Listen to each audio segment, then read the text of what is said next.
พอพามไข่อยู่บ่กับเขาไข่อยู่เนาะกับเขากับน้ำไข่อยู่บ่กับเขาใส่ไป3เบรกบ่ได้ค่อยได้ยินหรอกเจ้านั่นมันได้ยินหูตึงงอนเป็นยังน่ะนี่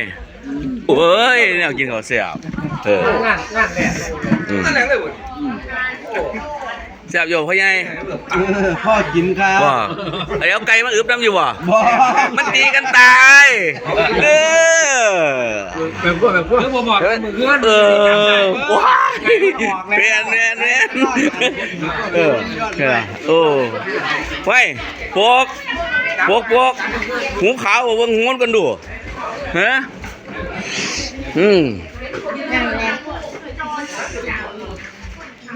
วันนี้มีคลิปจะปล่อยนะครับวันนี้ครับมาดามนะครับมากินผักแก้วแล้วนะใครกรุงเทพบ่ค่อยได้กินอูปลาอูปลาแก้วขนมบัวลอยไข่หวาน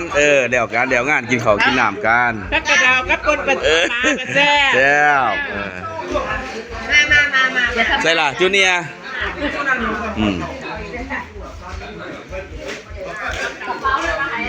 ใจเย็นออกข้างเดียวนี่ตัวลอยไข่หวานเพิ่นไปฟังล่ำสมบูรณ์ขึ้นมาสวยแท้ตื่นสายว่าแล้วบอกว่านี่คือเต้นแห้งแท้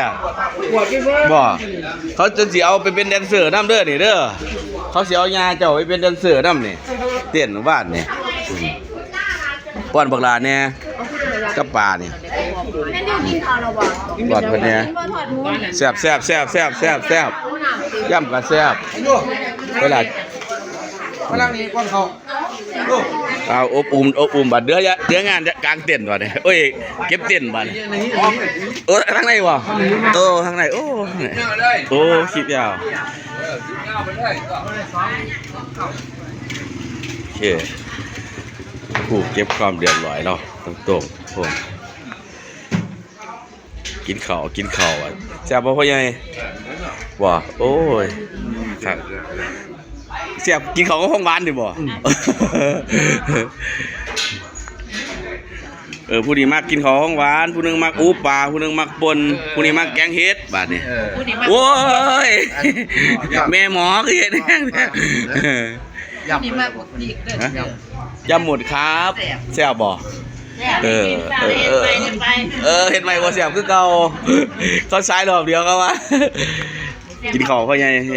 กินข้าวเลี้ยวการเลี้ยวงานเฮาครับโอ้ยคนอยากได้รู้ดอกอย่าพ่อใหญ่อยากได้เอาอยากได้ก็เอาครับอยากได้รู้ดอกอย่าเขาซื้อมาฝากแต่ว่าฝากต่อเพิ่นว่าเพิ่นกินข้าวแซ่บโอเค